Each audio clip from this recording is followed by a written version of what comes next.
السلام علیکم سیریل 10 میں خوش آمدید. میں ہوں فاطمہ ناصر اور اس خوبصورت صبح کا آغاز ایک ساتھ کرتے ہیں. امید کرتی ہوں کہ آپ لوگ سب خیریت سے ہیں, اپنا خیال رکھ رہے ہیں اور آف کورس کوشش کر رہے ہیں کہ جتنا بھی ہو سکے کائنڈنس کے ساتھ پیش آئیں. اپنے ارد گرد کے لوگوں کے ساتھ اگر کوئی چھوٹی سی چیز آپ کسی کے لیے کوئی اچھی کر سکتے ہیں تو ضرور کریں. اگر آپ کسی کی انفیکٹ صرف بیٹھ کر بات سن سکتے ہیں تو وہ بھی کتنا ضروری ہوتا ہے. سم ٹائمز کسی اور کی کتنی مشکل آسان ہو جاتی ہے. تو ہمدردی کے ساتھ ایک دوسرے کے ساتھ پیش آئیں, پیار کے ساتھ پیش آئیں. آپ کے لیے کوئی کچھ نہیں بھی کر سکتا تو اسپیشلی وہاں پر پتہ چلتا ہے ریئل کیریکٹر کا کہ آپ ان کے لیے پھر بھی کیا کرتے ہیں, یہ سوچے بغیر کہ بھئی ہمیں واپسی میں ان ریٹرن کیا ملے گا. تو کائنڈنس کے ساتھ پیش آئیں, اپنی سوسائٹی کو, اپنے معاشرے کو بہتر کرنے کی کوشش کریں. آگے بڑھتے ہیں. ایک دن ایک نیکی میں مفتی احمد علی ہمارے ساتھ موجود ہوں گے, چلتے ہیں ان کی طرف.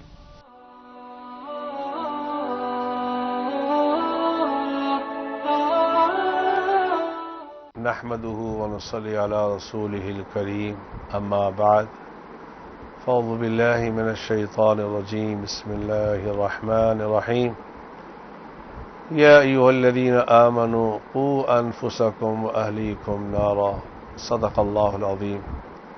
آج کا میرا پیغام والدین کے نام اپنے بچوں پر توجہ دیں, اپنے بچوں پہ توجہ دیں. یہ ہماری نسل موبائل کے استعمال کی وجہ سے تباہ ہو چکی ہے. پہلے تو ماں باپ توجہ دیا کرتے تھے اپنے بچوں پہ. آج ابا کو پتہ نہیں, اماں کو پتہ نہیں کہ ہمارا بیٹا رات کو کتنے بجے سوتا ہے, کیا دیکھتا ہے. یہ ہماری آنے والی نسل تباہ ہو رہی ہے. ماں باپ کی ذمہ داری صرف ان کو کھانا کھلانا نہیں ہے, ان کی ذمہ داری جہنم کی آگ سے بچانا بھی ان ماں باپ کی ذمہ داری ہے. میں آپ سے التماس کروں گا سونے سے پہلے اپنے بچوں سے موبائل لے لیا کرو تاکہ وہ فجر کی نماز جماعت کے ساتھ ادا کر سکیں. اللہ مجھے بھی آپ کو بھی توفیق عطا فرمائے. آمین آمین آمین. اسی پیغام کے ساتھ آج کے دن کا اور پروگرام کا آغاز کرتے ہیں. And of course as a person, as an individual ہمیشہ گرو کرتے رہیں, ہمیشہ بہتر ہوتے رہیں. ہمیشہ کوشش کریں کہ اپنی پاسٹ مسٹیک سے سیکھیں, اور ہمیشہ جب بھی کمپیریزن کریں تو اپنے پاسٹ ورژن کے ساتھ کریں کہ کل میں نے کیا کیا, کل میں نے کیا نہیں کیا, اور آنے والے وقت میں کیسے خود کو بہتر کر سکتا ہوں, میں کیسے اپنے آپ کو امپروو کر سکتا ہوں. اور اگر ہم سب صرف یہ فیصلہ کر لیں کہ اپنے اوپر فوکس کریں گے تو آئی تھنک ہم بہت ساری ڈفرینٹ چیزوں کو, مشکلوں کو آسان کر سکتے ہیں. اپنے نیکسٹ سیگمنٹ کی طرف چلتے ہیں, ٹوڈیز ویدر.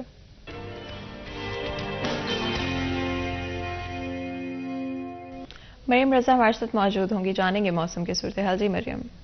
جی بالکل. فیصل آباد کے موسم کی اگر بات کی جائے تو دن کے آغاز میں ہی سورج میاں جو ہے وہ طلوع ہیں, اور اپنی انٹری کے ساتھ جو ہے ہلکی پھلکی کرنوں کے ساتھ دن کا آغاز جو ہے وہ کیا گیا ہے. لیکن اگر گزشتہ رات کی بات کی جائے تو شہر فیصل آباد کے مختلف علاقوں میں جو ہے بوندا باندی ہوئی, جس کی وجہ سے سردی کی شدت جو ہے اس میں مزید اضافہ ہو گیا. لیکن آج دن کے آغاز میں ہی جو ہے سورج میاں نکلے ہیں, اور اس کے ساتھ ساتھ موسم جو ہے وہ بھی کھل گیا ہے. اس کے ساتھ اگر بات کریں تو دھند جو ہے وہ بھی کافی دنوں سے جو ہے وہ چڑھ گئی ہے, اور امید کرتے ہیں کہ آئندہ دنوں میں بھی دھند جو ہے وہ نہ پڑے. لیکن دھند تو نہیں پڑی, لیکن سردی کی شدت جو ہے اسی طرح سے برقرار ہے. دن اور رات کے اوقات میں درجہ حرارت جو ہے اس میں کمی آتی ہے, جس کی وجہ سے شہر فیصل آباد جو ہے اس وقت سردی کو خوب انجوائے کریں.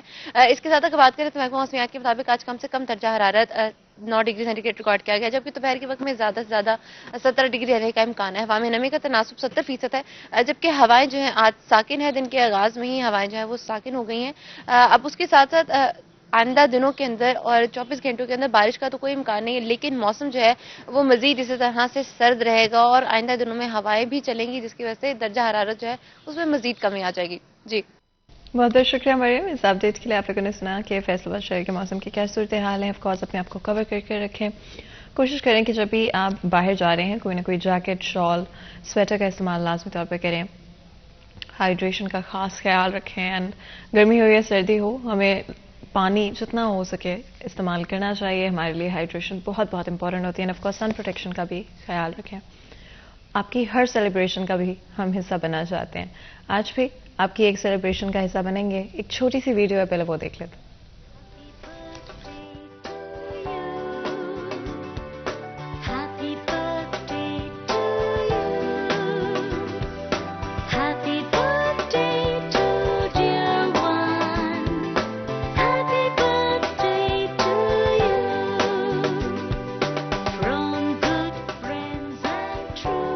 آپ کا سالگرہ بہت بہت مبارک عثمان رفعت ہیں. اللہ تعالیٰ آپ کی زندگی میں ڈھیر و ڈھیر خوشیاں لے کر آئے اور غم کے سائے کبھی آپ کے آس پاس بھی نہ آئے. آف کورس اگر آپ چاہتے ہیں کہ ہم بھی آپ کی سالگرہ کا یا آپ کی کسی بھی اور سیلیبریشن کا حصہ بنیں تو 30 سیکنڈ کی ویڈیو بنائیں اور اس نمبر پر سینڈ کریں جو کہ آپ کی اسکرین پر موجود ہیں تاکہ ہم آپ کی ہر خوشی کا ہر سیلیبریشن کا حصہ بن سکیں. آگے بڑھتے ہیں، اپنے آج کے موضوع کی طرف چلتے ہیں. آپ جانتے ہیں کہ پولیٹیکلی چیزیں بہت انپریڈکٹیبل رہی ہیں ان دا پاسٹ اینڈ ڈیفینیٹلی اس کا اثر آپ کو اپنے ہر ایسپیکٹ پہ ملک کے ہوتے ہوئے نظر آیا ہے، جہاں پر ہماری اکانومی پر بہت اثر پر، ہمارے بزنسز پر، ہماری انڈسٹریز پر، جاب ہولڈرز کو بہت ساری ڈفرینٹ چیزوں کا سامنا کرنا پڑا. انفلیشن انتہا سے زیادہ بڑھ گئی اینڈ چاہے وہ گیس شارٹیج ہو، چاہے وہ ہماری ڈفرینٹ ممالک کے ساتھ ڈیلنگ ہو، ہر طرف ہمیں پولیٹیکلی جو چیزیں ہو رہی تھیں ان کا امپیکٹ ہوتا ہوا نظر. 2022 ایک بڑا ہی انٹرسٹنگ سال تھا اور بے شک بہت ساری ان ایکسپیکٹڈ چیزیں 2022 میں دیکھنے کو ملی. 2023 میں آتے ہوئے کیا چیزیں مختلف ہوں گی؟ کیا ہم فائنلی ایک ایسے پوائنٹ پر آ جائیں گے جہاں پر ہم ملک کو بہتر ڈائریکشن میں لے کر جا سکتے ہیں، یا پھر جو ایک کنٹینیوڈ رہا ہے، پیٹرن رہا ہے، جہاں پر پولیٹیکل پارٹیز اپنے ڈفرینٹ ایجنڈاز کے لیے، اپنی ڈفرینٹ پرائیورٹیز کو صحیح کرنے کے لیے ہمیشہ سے ہمیں نظر آئی ہیں. تو دیکھتے ہیں 2023 میں کیا ہوگا. اسی والے سے بات چیت کرتے ہیں. ہمارے ساتھ بہت ہی خاص مہمان موجود ہیں. شیخ سلمان عارف صاحب ہمارے ساتھ ہیں، general secretary PTI traders wing ہیں. آپ کو ویلکم کرتے ہیں شو میں. بہت بہت شکریہ جمالی ہمارے شو کے لیے وقت نکالنے کے لیے. جس طرح سے میں بات کر رہی تھی 2022 was a very interesting year. Politically بہت ساری چیزیں ایسی ہوئیں جو کہ ان ایکسپیکٹڈ تھیں، unimaginable تھیں. آئی ڈونٹ تھنک 21 میں اگر کسی نے پوچھا ہوتا یا 22 کے شروع میں اگر کسی نے کہا ہوتا کہ یہ چیزیں ہوں گی تو کوئی بلیو بھی کرتا کہ یہ ایکچولی میں ممکن ہے. آپ کا کیا اوپینین ہے 2022 کی پالیٹکس کے اوپر اور ہمارے ملک کو کس طرح پازیٹیولی یا نیگیٹیولی ان چیزوں نے امپیکٹ کیا؟ جی بسم اللہ الرحمن الرحیم. جی سب سے پہلے شکریہ جی کہ آپ نے آج ہمیں مدعو کیا اپنے اس شو میں. 2022 اپریل تک جو ہے وہ آپ سمجھ رہی تھیں کہ آپ کے بھی علم میں ہے کہ پاکستان تحریک انصاف کی ایک الیکٹڈ گورنمنٹ تھی جو کہ 2018 کے انتخاب کے نتیجے میں برسر اقتدار آئی تھی. تو اس دوران اس کے بعد کووڈ آ گیا. کووڈ کے بعد ایک چل رہی تھی ایک گورنمنٹ جو ہے. مہنگائی اس دور میں ضرور ہوئی کیونکہ ڈالر ایفیکٹ آیا، GST لگا، لیکن اس کے پھر بھی تاریخی بزنس ہوا، انڈسٹریلائزیشن ہوئی. آپ کا جو ہے انٹرنیشنل لیول پہ آپ کا انویسٹرز جو ہیں ان کا بہت زیادہ آپ پہ ایک جو ہے وہ ٹرسٹ بنا. لیکن اچانک جس طرح ہی اپریل میں ایک رجیم چینج کی گئی تو اس کے وقت اس کے بعد جو ہے وہ پولیٹیکل انریسٹ آیا. خان صاحب نے بار بار اس چیز پہ گئے کہ بھئی ہمارے ساتھ زیادتی ہوئی ہے، ہمیں ہمارا ٹینیور پورا نہیں کرنے دیا گیا.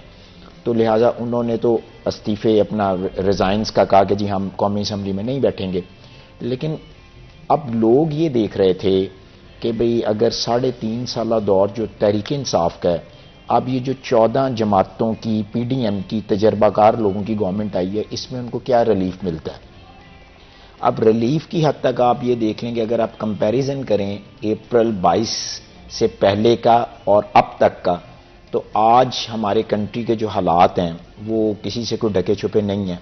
آج آپ کا جو گروتھ ریٹ جو اس وقت 6% پہ تھا آج وہ 2% پہ آ گیا ہے. آپ کی انفلیشن جو تھی وہ 12% سے 30% پہ آ گئی ہے.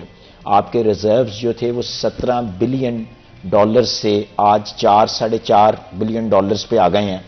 آپ یقین کریں کہ کئی آپ کے انڈسٹری یونٹس بند ہیں. 15 لاکھ کے قریب جو ہے وہ آپ کا جو لوگ ہیں جو ورکرز ہیں وہ ان امپلائڈ ہو چکے ہیں.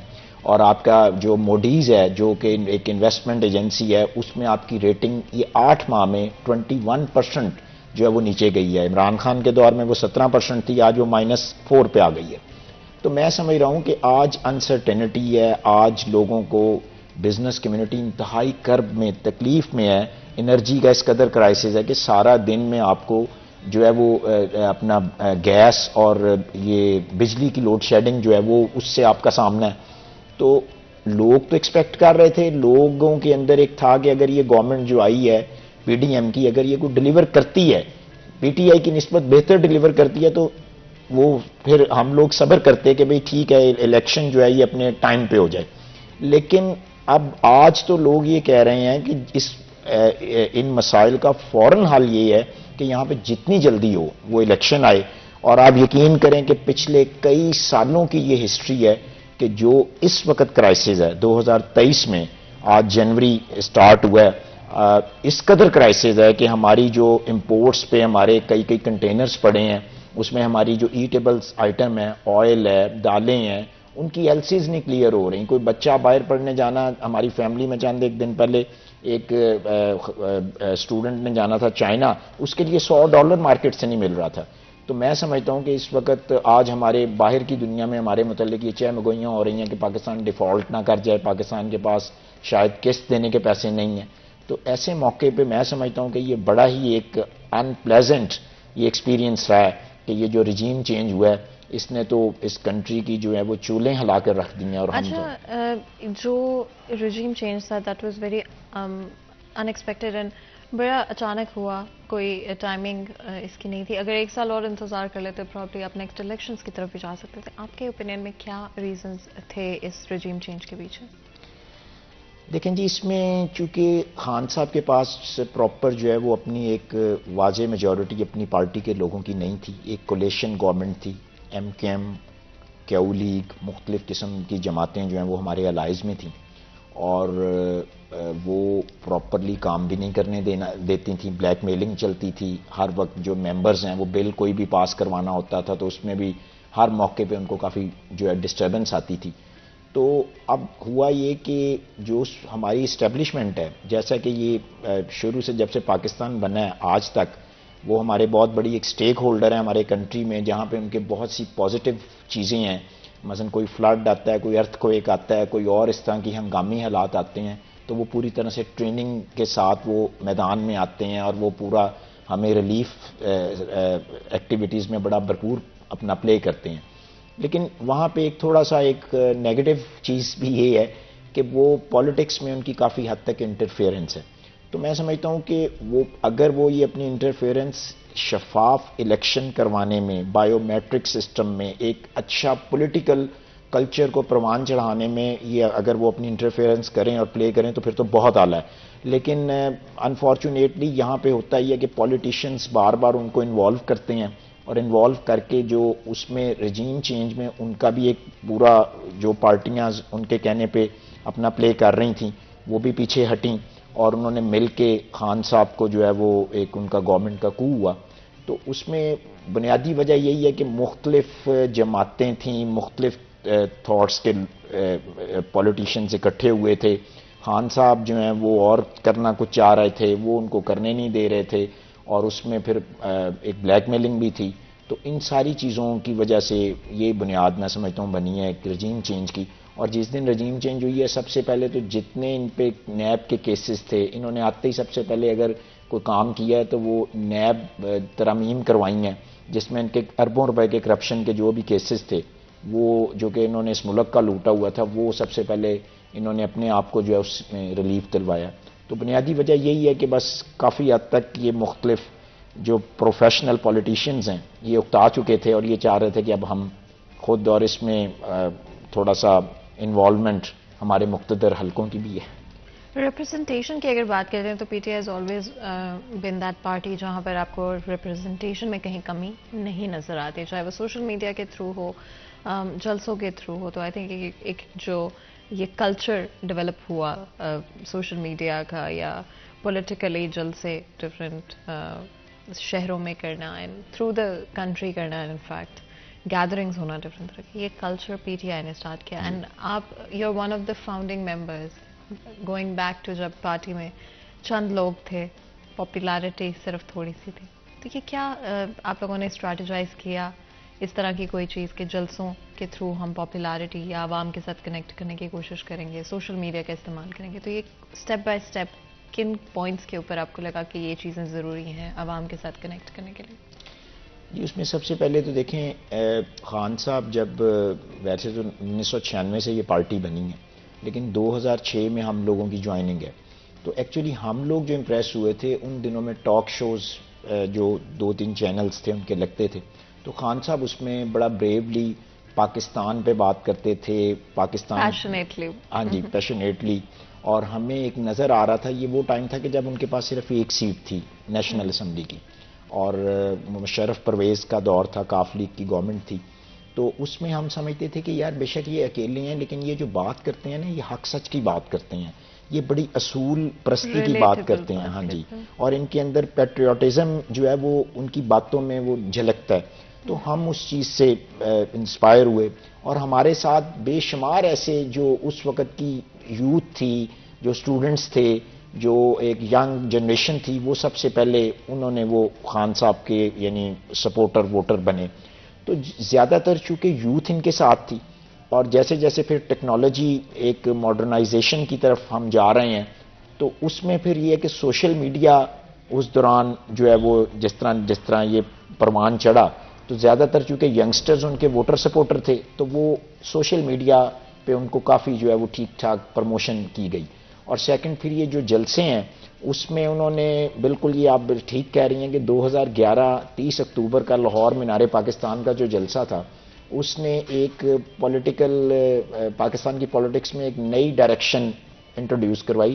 اور خاص طور پہ بہت زیادہ یہ جو ہمارے پارٹی سانگز تھے، پی ٹی آئی کے جو ترانے، یہ بڑے موٹیویشنل، انکریجنگ، اور یہ جو ان کے رائٹر تھے وہ ان کی جب آپ ترانہ وہ سنتے تھے تو ایسے لگتا تھا کہ جیسے واقعتاً پاکستان میں جو ہے نا جی، اب اگر کوئی چینج یا اگر کوئی بہتری یا اگر یہ قائد کا پاکستان بنے گا تو یہ شاید پی ٹی آئی ہی اس کو بنائے گی. تو اس سے ہمیں موٹیویشن ہماری بڑی، انکریجمنٹ بڑی. تو اس کا یہی ہے کہ چونکہ یوتھ زیادہ تر ان کی فالوور تھی، تو یوتھ نے اس پہ سب سے زیادہ یہ محاذ جو ہے سوشل میڈیا والا، اور یہ جلسے جلوس، ینگسٹرز کا آنا، یہ پارٹی سانگز، ان چیزوں نے ایک نیا کلچر اور ایک نئی پالیٹکس جو ہے وہ متعارف کروائی ہے پاکستان میں. And for sure I do see کہ ایک ڈفرینس جو کہ اگر ہم دیکھتے ہیں 2000 to 2010 and then moving forward from that point, تو پولیٹیکلی چیزیں کافی ایکٹیو رہی ہیں. It's interesting in a way. بہتر نہیں کر پائے وہ ایک علیحدہ بات ہے.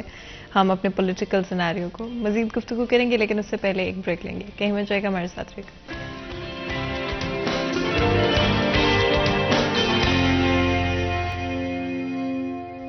ویلکم بیک سٹی ایٹ 10 میں ایک دفعہ پھر آپ کو خوش آمدید کہتے ہیں. بریک میں جانے سے پہلے گفتگو جاری تھی، بات کر رہے تھے پالیٹکس کے حوالے سے. 2022 کتنا ان ایکسپیکٹڈ اینڈ انٹرسٹنگ رہا اس لحاظ سے. بریک میں ہم بات کر رہے تھے specially economy and economic issues جو کہ امپیکٹ کرتے ہیں. آف کورس آپ سوشل ایشوز کے اوپر آپ کے ڈفرینٹ ایریاز آف لائف، آپ کے خیال میں سب سے برا کیا امپیکٹ یا افیکٹ ہوا ہے 2022 میں؟ جو پولیٹیکل ڈیسیجنس لیے گئے، جو پالیسیز بنائی گئیں، یا regime change in it self, کیا سب سے برا ایسپیکٹ اس کا آج آپ کو عوام کی لائف پر نظر آتا ہے؟ لیکن جی اس میں سب سے برا تو یہ ہے کہ اکانومی وائز ہم اتنا بہت زیادہ سپیڈی نیچے کی طرف گئے ہیں. آپ یہ دیکھیں کہ ڈالر ہمارا 174 175 سے آج 225 پہ 230 پہ، اور وہ بھی اویلیبل نہیں ہے. اور پھر یہ ہے کہ یہ ایسا ٹائم ہے کہ آپ کی پروونسز پہ اور گورنمنٹ ہیں، فیڈرل اور ہے، آپ کا کوئی کسی قسم کا کرائسس آتا ہے تو وہ ایک دوسرے پہ ڈال دیتے ہیں. اتھارٹی جو ہے وہ مختلف لوگوں کے پاس ہے، اور رسپانسبلٹی بھی مختلف لوگ اس کی، جب ایک بندے کے یا ایک گورنمنٹ کے پاس اتھارٹی ہو تو جو بھی برا بلا اس کا ہوگا. تو اب جس طرح کہ فیڈرل کہتا ہے کہ جی یہ رسپانسبلٹی ہے، صوبے کہتے ہیں یہ فیڈرل کی ہے. آپس کی لڑائی میں اس وقت ہمارے کنٹری میں بزنس ایکٹیویٹیز بالکل جو ہیں وہ ڈل ہو چکی ہیں. آج ہی میں پڑھ رہا تھا کہ ہمارے بزنس کمیونٹی کے لوگ جو ہیں وہ اسٹیٹ بینک کے پاس روئے ہیں جا کے کہ ہماری جو سپلائی چین ہے وہ ہمارے کنٹینرز کلیئر نہیں ہو رہے، اور سپلائی چین اس طرح سے بری طرح سے متاثر ہے کہ وہ انہوں نے یہ خدشہ ظاہر کیا کہ اگر اس کو ٹھیک نہ کیا تو رمضان المبارک میں دالیں جو ہیں یا آئل جو ہے وہ 1000 روپے کلو تک چلا جائے گا. آپ کا جو انرجی میں کام کرنے کی ضرورت ہے، آج سردی ہے، صبح 1.5-2 گھنٹے گیس آتی ہے، رات کے ٹائم آپ کے لا اینڈ آرڈر کی پوزیشن یہ ہے کہ آئے دن، یا فیصل آباد کو ہی دیکھ لیں کہ روز یہاں پہ چوریاں، ڈاکے، مرڈرز وہ ہو رہے ہیں. تو میں سمجھ رہا ہوں کہ آج کبھی بھی ہم لوگ پچھلے 15-20 سال میں اس طرح کے بزنس کے حالات نہیں ہوئے. آج اتنی انسرٹینٹی ہے کہ کوئی بندہ بھی کوئی ڈیسیجن کر ہی نہیں پا رہا. چیز جو ہے ویلیو ایڈڈ چیزیں جو ہیں اس میں را مٹیریل اس قدر پرائس بڑھ گیا ہے کہ وہ بنانے کے آپ بنائیں اور وہ پبلک اس کو اینڈ کنزیومر اس ریٹ کو ایکسیپٹ ہی نہیں کرے گا. لیکن اگر نارمل پرائس کی بھی کوئی چیز ہے تو اس کا بھی اینڈ کنزیومر اپنے یہ یوٹیلیٹی بلز کو ہی پورا کر پائے تو بڑی بات ہے. وہ ان چیزوں کو کہاں سے کرے گا؟ تو میں سمجھتا ہوں کہ یہ بڑا اس کا ایک نیگیٹو ایفیکٹ آیا ہے آپ کے کنٹری پہ, آپ کی اکانومی پہ. اور آپ ایک دیکھیں نا, ایک رپورٹ میں لاسٹ ایئر 2022 میں 7,65,000 ہمارے ینگسٹرز جو ڈاکٹرز ہیں, انجینئرز ہیں, وہ پاکستان کو چھوڑ چکے ہیں. اور آج کی رپورٹ کے مطابق جو 62% فردر آپ کی جو یوتھ ہے وہ اس کنٹری سے جانا چاہ رہی ہے. تو یہ آپ اگر پچھلے سالوں کا ڈیٹا لیں تو آپ دیکھیں گے کہ یہ پچھلے 3-4 سالوں میں جتنے لوگ باہر گئے ہیں لاسٹ ایئر اس سے 3 گنا زیادہ گئے ہیں. اچھا, یہ brain drain of course it's quite extensive, اور اسی وجہ سے اس کے اوپر بہت زیادہ بات بھی گئی ہے. کافی ساری رپورٹس بھی جس طرح آپ نے بھی بتایا کہ 62% یوتھ باہر جانا چاہتی ہے پاکستان سے. یہ برین ڈرین ہمارے لیے کتنا نقصان دہ ہو سکتا ہے؟ بہت نقصان دہ. آپ دیکھیں نا کہ جتنا آپ کے ٹیلنٹ والے ٹیلنٹڈ لوگ ہیں جو یہاں پہ سرو کر سکتے ہیں, جو یہاں کے لوگوں کے لیے 24 کروڑ کی آبادی کے لیے بڑے بینیفیشل وہ ہو سکتے ہیں, مسیحا کا کردار, ڈاکٹرز ہیں, انجینئرز ہیں آپ کے, اور ایجوکیشنلسٹ ہیں. تو آج وہ سارے لوگ جو ہیں اگر وہ کنٹری سے باہر جائیں گے تو یہاں پہ پھر ہم لوگ کس طرح, یعنی سروائیول کس طرح کیا جائے گا. اور پھر انٹرنیشنل لیول پہ ہماری جو ہے کوئی انویسٹمنٹ کرنے کو یہاں پہ تیار نہیں ہے. کسی کے ساتھ آپ معاہدہ کرنے جاتے ہیں, وہ آپ کے ساتھ خدا نہ خواستہ سیلاب ہے, کوئی ارتھ کویک ہے, کوئی اس طرح کی چیز ہے, تو ہم لوگوں سے کشکول لے کے ہمارے جو حکمران ہیں باہر جا کے ان سے مانگ رہے ہوتے ہیں.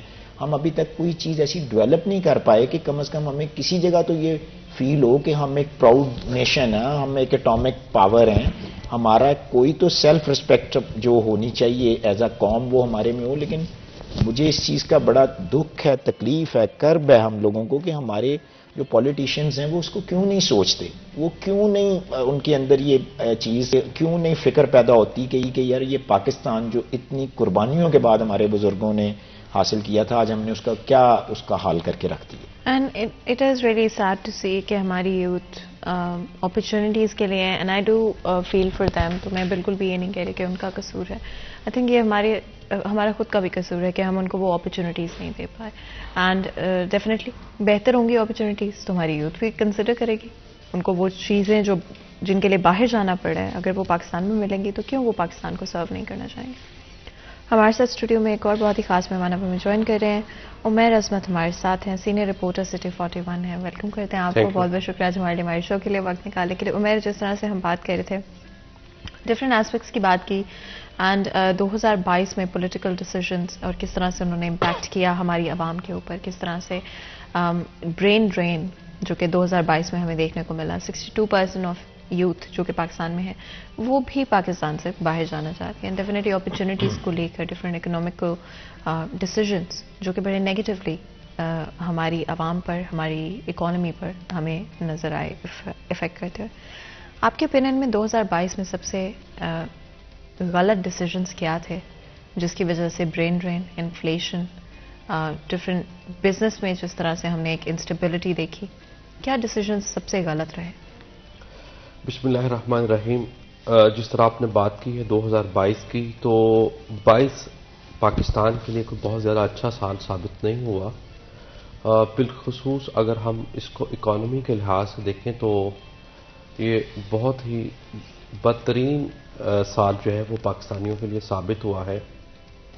جہاں پہ ملک میں اور بہت ساری تبدیلیاں ہوئیں تو وہیں پہ جو ملک کی اکانومی ہے وہ بہت برے انداز میں متاثر ہوئی ہے, اور اس کی گروتھ بجائے بہتر ہونے کے نیگیٹو سائڈ پہ گئی ہے.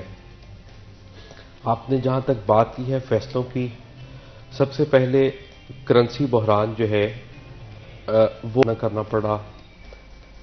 اس کے بعد جو سیاسی عدم استحکام ہے جس کی وجہ سے سب سے زیادہ نقصان جو ہے وہ پاکستان کو اور اس کے 22 کروڑ عوام کو وہ جھیلنا پڑا ہے، اور میں سمجھتا ہوں کہ اس میں جو پاکستان کی تمام سیاسی جماعتیں ہیں اور ادارے ہیں وہ ذمہ دار ہیں۔ دیکھیں اس وقت بھی سچویشن کو حالات اچھے نہیں ہیں۔ آپ نے تو بات جسٹ 2022 کی کی ہے، 2023 چل رہا ہے۔ مجھے نظر نہیں آ رہا کہ پاکستان کی کوئی بھی سیاسی جماعت جو ہے، جتنی بڑی سیاسی جماعتیں ہیں، ان کے پاس کوئی روڈ میپ ہے، وہ ملک کو بہتری کی طرف لے کر جانا چاہتی ہیں۔ آپ دیکھیں پاکستان تحریک انصاف نے 3.5 سال وفاق میں حکومت کی ہے، 4.5 سال پنجاب میں حکومت کی ہے، کے پی میں 9 سال سے زائد حکومت کی ہے، اور آج اس جماعت کے پاس اپنی کارکردگی دکھانے کے لیے سوائے باتوں اور دعووں کے کچھ بھی نہیں ہے۔ ہونا تو یہ چاہیے تھا۔ آپ لوگ کہتے تھے کہ ہم جو ہیں ایک انقلابی جماعت ہیں، ہم روایت سے ہٹ کے پاکستان میں سیاست کرنے آئے ہیں، مگر آپ دیکھیں سوائے ٹرولنگ کے اور سوشل میڈیا پروپیگنڈے کے ان کے پاس ہے کیا؟ آپ دیکھیں ہونا یہ چاہیے تھا کہ یہ لوگ اپنی کارکردگی رپورٹ جاری کرتے۔ کہاں ہے وہ کارکردگی رپورٹ؟ یہ اتنے مہینے سڑکوں پہ رہے، اب بھی روزانہ کی بنیاد پہ ریلیاں نکالی جا رہی ہیں۔ مجھے یہ بتائیں کہ دوسری سیاسی جماعتوں پہ، دوسرے لوگوں پہ تنقید کرنے کے سوا ان کے پاس اور کیا ہے؟ دوسری بات وفاق کی اگر بات کریں ہم، تو انہوں نے بھی وہ نقصان کیا پی ڈی ایم اتحاد نے جس کا ازالہ ناممکن ہے۔ آپ دیکھیں پاکستان کے زر مبادلہ کے ذخائر آج کہاں پہ ہیں، خطرناک حد تک نیچے جا گرے ہیں۔ بالکل، اور اس سے پہلے کہ مزید گفتگو کریں ایک بریک لیتے ہیں، کہیں مل جائے گا۔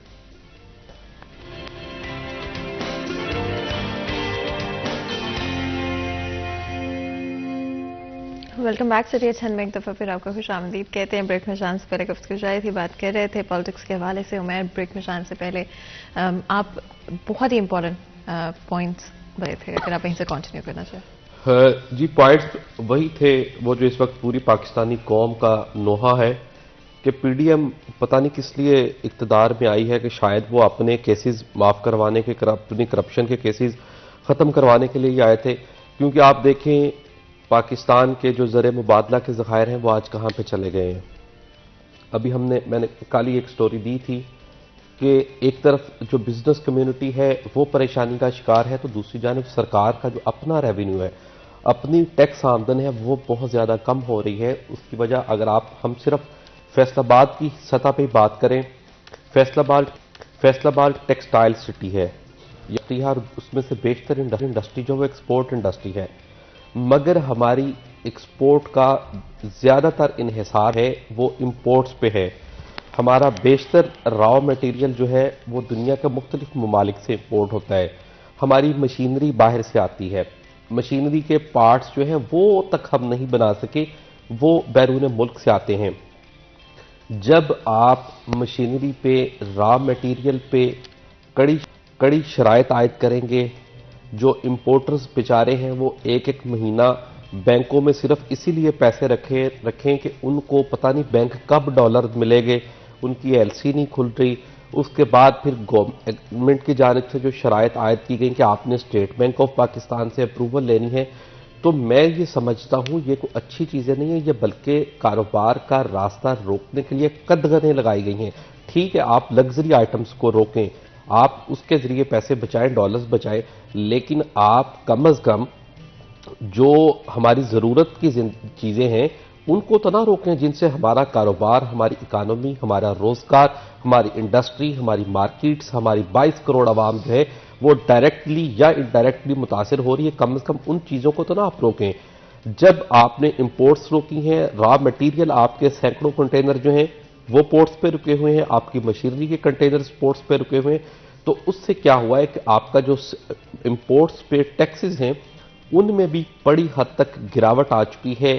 صرف ایک مہینے کے دوران فیصل آباد ڈویژن میں جو سیلز ٹیکس کلیکشن ہے امپورٹ سے، اس میں 27% تک کمی آئی ہے، 27% تک وہ ہماری امپورٹس پہ ٹیکسز جو ہیں وہ 1550 ملین سے لے کر 1150 ملین تک وہ ابھی ٹیکس جو ہے وہ رہ چکا ہے۔ تو جہاں پر ایک طرف لوگوں کو پریشانی ہے تو ساتھ ہی جب سرکار کی آمدن کم ہوگی تو اس کا بھی پھر خمیازہ عوام کو ہی بھگتنا پڑے گا، کیونکہ پھر عوام پہ ٹیکسز لگیں گے۔ ایف بی آر نے تو اپنے ٹارگٹس پورے کرنے ہی ہیں، سرکار کو کچھ نہ کچھ کرنا تو ہے، وہ پھر کیا کرے گی، وہ پھر انڈائریکٹلی ٹیکسز بڑھائے جائیں گے آئی ایم ایف کی شرائط کو پورا کرنے کے لیے۔ آپ دیکھیں پھر جو ورلڈ بینک کا ہمارا $1 ارب سے زائد کا بات چل رہی تھی، وہ انہوں نے صرف اسی وجہ سے پھر ایک بار منسوخ کر دیا کہ نہیں جی آپ نے ہماری شرائط پوری نہیں کی۔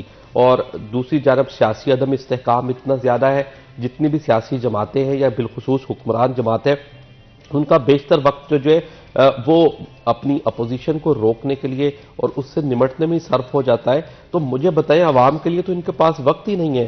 عوام جو ہے وہ مجھے نہیں اس وقت بھی لگتا کہ 2023 میں اگر انتخابات ہو بھی جاتے ہیں، گو کہ انتخابات کا وقت ہے، اللہ کرے آنے والا وقت اچھا ہو، مگر کسی بھی جماعت کے پاس روڈ میپ نہیں ہے۔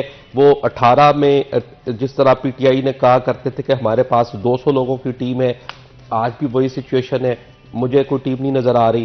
وہی سچویشن پیپلز پارٹی کی اور وہی سچویشن نون لیگ کی ہے کہ ان کے سب سے بڑے جو جن کو یہ معاشی گرو کہتے تھے اسحاق ڈار صاحب، وہ کتنی برے طریقے سے ایکسپوز ہوئے ہیں قوم کے سامنے، جن کے آنے پہ شادیانے بجائے جا رہے تھے اور تو کسی کو فائدہ نہیں ہوا، صرف اسحاق ڈار کو پاکستان میں آنے کا فائدہ ہوا ہے۔ مجھے نظر نہیں آتا کہ کسی اور کو فائدہ ہوا ہے۔ میر 2023 میں کتنے چانسز ہیں الیکشنز ایکچولی میں ہونے کے؟ دیکھیں ویسے ہی اگر ہم 5 سالہ آئینی اور قانونی مدت کو دیکھیں تو وہ ویسے ہی ٹائم پورا ہو رہا ہے۔ دوسری بات یہ پنجاب اسمبلی اور کے پی اسمبلی کی اسمبلیاں تحلیل ہو چکی ہیں، 90 دن کے اندر اندر قانونی جو ہے 90 روز کے اندر اندر اگر اسمبلیاں بروقت مقررہ مدت سے پہلے تحلیل ہو جاتی ہیں، ختم ہوتی ہیں، تو 90 روز کے اندر اندر الیکشن کمیشن جو ہے وہ انتخابات کروانے کا پابند ہے۔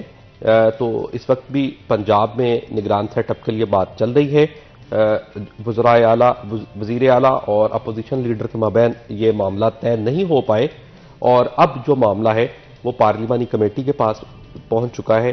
پی ٹی آئی کی جانب سے بھی 3 نام دیے گئے تھے، ان میں سے ایک صاحب جو ہے وہ دوہری شہریت کے حامل تھے، ان کا نام اسکپ ہو گیا۔ اسی طرح پی ڈی ایم کی جانب سے 2 نام سامنے آئے تھے جو کہ حمزہ شبات کے نمائندے احد ملک نے دیے تھے، ان میں سے ایک سی او city news net work Mohsin Naqvi صاحب کا نام ہے اور دوسرا نام جو ہے وہ احد چیمہ کا نام ہے۔ تو ابھی پارلیمانی کمیٹی کے پاس 3 روز کا وقت ہے، پارلیمانی کمیٹی اس پر ڈسکشن کرے گی، اگر 3 دن کے اندر اس پہ نام فائنلائز نہیں ہوتا تو پھر اس کے بعد وہ الیکشن کمیشن کے پاس جائے گا اور الیکشن کمیشن کی کورٹ میں فیصلہ ہوگا کہ وہ کس کے حق میں کس امیدوار کے حق میں فیصلہ دیتے ہیں، اور پھر جو نگران سیٹ اپ آئے گا وہ انتخابات کے لیے تیاریاں شروع کرے گا۔ آپ کا اوپینین کیا آؤٹ لک ہے پی ٹی آئی کی الیکشنز کو پاسبلی لے کر، اینڈ اوورسیز پاکستانیز کتنا کنٹریبیوٹ کر سکتے ہیں پی ٹی آئی کو الیکشنز کے اندر؟ دیکھیں جی، میں سمجھتا ہوں کہ سب سے پہلے تو الیکشن جو ہے وہ اس وقت بہت حد تک جتنی جلدی ہو یہ اناؤنس ہونا چاہیے، کیونکہ جو آپ کے ملک میں انریسٹ ہے، جو انسرٹینٹی ہے، جو اکنامک کرائسس ہے، یہ اسی کا صرف یہی حل ہے کہ ایک بہت بڑی پارٹی پاکستان تحریک انصاف وہ یہ چیز کی ڈیمانڈ کر رہی ہے کہ بھئی الیکشن آپ جتنی جلدی ہو وہ کروائیں، اور الیکشن بھی ریفارمز کے ساتھ، اور اس چیز کو انشور کیا جائے کہ بالکل جو ہے یہ کرسٹل کلیئر شفاف طریقے کا الیکشن ہو، تاکہ جو بھی برسر اقتدار آئے وہ اس کو ایکسیپٹ کرے کہ بھی الیکشن فیئر ہوا ہے، فیئر الیکشن ہونا چاہیے۔ اور ویسے بھی یہ ڈیو تھا 2023 میں، تو اگر یہ اگست کی بجائے یہ اگر آج ہی یہ ساری سیاسی جماعتیں مل کے ایک ڈیٹ دے دیں اور ڈیٹ کے بعد یہ اس پہ تیاری شروع کر دی جائے، تو میں سمجھتا ہوں کہ کافی حد تک آپ کی انسرٹینٹی جو ہے وہ اس کا خاتمہ ہو جائے گا، باہر کی دنیا آپ پہ ٹرسٹ کرنا شروع کر دے گی، جو ہماری جس طرح سٹاک ایکسچینج ہے، ہمارے باقی اس طرح کے ادارے ہیں، وہ جو بہت زیادہ یہ محاذرائی کی وجہ سے ڈپریشن والی سائڈ پہ ہیں، وہ شاید ایک رے آف ہوپ ہو کہ بھئی الیکشن اناؤنس ریوائول مل سکے۔ بالکل، اینڈ آف کورس میں چاہتی تھی کہ ہم اور بھی چیزوں پر بات کر سکتے ہیں، لیکن کیونکہ وقت ختم ہو رہا ہے، آپ دونوں کا بہت بہت شکریہ آج ہمارے لیے ہمارے شو کے لیے وقت نکالنے کے لیے۔ یہاں پر ایک بریک لیں گے، کہیں مت جائے گا، میرے ساتھ رہیے گا۔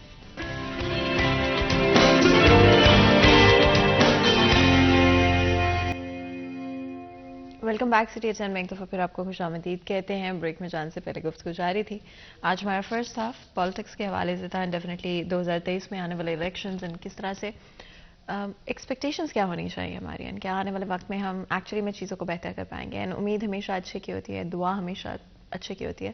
اپنا کنٹریبیوشن پوری طرح سے ادا کریں. اپنی پولیٹیکلی جو کچھ بھی ہو رہا ہے ہمارے ملک میں, ہماری رسپانسبلٹی ہے, ہمارا فرض ہے, ہم ووٹنگ میں حصہ لیں. اگر آپ کو لگتا ہے کہیں پر پالیسی میکرز, ڈیسیژن میکرز غلط فیصلے کریں تو اپنی کنسرنس ان تک پہنچائیں, اپنی آواز کو بلند کریں. آج کل تو سوشل میڈیا کا وقت ہے, تو کوئی بھی بات نہ تو چھپی رہتی ہے, نہ ہی عوام کا اوپینین چھپا رہتا ہے. تو اپنے اوپینین کو ظاہر کریں. اینڈ یاد رکھیں کہ پاکستان کا جو بھی فیوچر ہے, جو بھی پروگریس ہے, وہ آپ کی بھی اتنی ہی ذمہ داری ہے, صرف ہمارے پولیٹیشنز کی نہیں. آگے بڑھتے ہیں. اس سے پہلے کہ اپنے نیکسٹ سیکشن کی طرف جائیں پروگرام کے, اپنے نیکسٹ سیگمنٹ کی طرف چلتے ہیں. آج کے بھاؤ.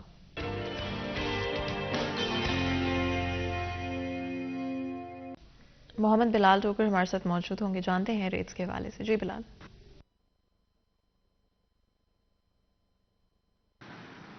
جی بالکل, مارکیٹ کمیٹی فیصلہ آباد کی جانب سے آج بروز جمعرات کی ریلی جو ہے وہ جاری کر دی گئی ہے. قائم ہے جو کہ ملکی تاریخی بلند سطح ہے, اور گزشتہ 2 ہفتے سے قیمت برقرار ہے. سبزیوں میں تیزی ہے, جبکہ پھل بھی آج تیزی دکھاتے نظر آ رہے ہیں.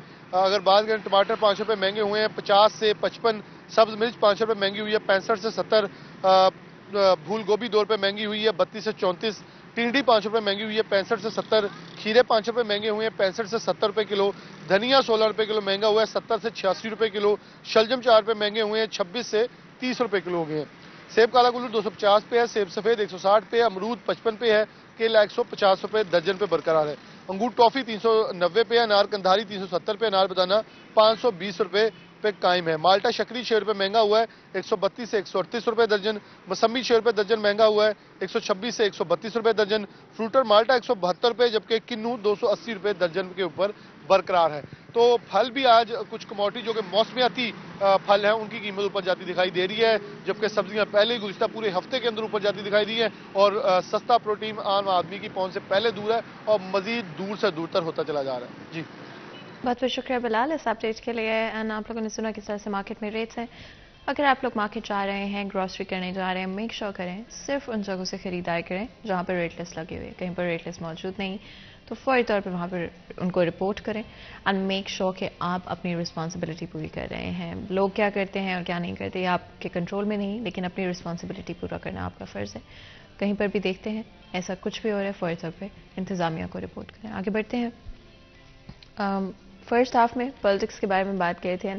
ڈیفینیٹلی ہیلتھ کیئر کسی بھی ملک کے لیے بہت امپورٹنٹ ہوتی ہے. فیصل آباد شہر کی اگر ہم بات کرتے ہیں, ڈفرینٹ میجر ہاسپٹلس یہاں پر موجود ہیں.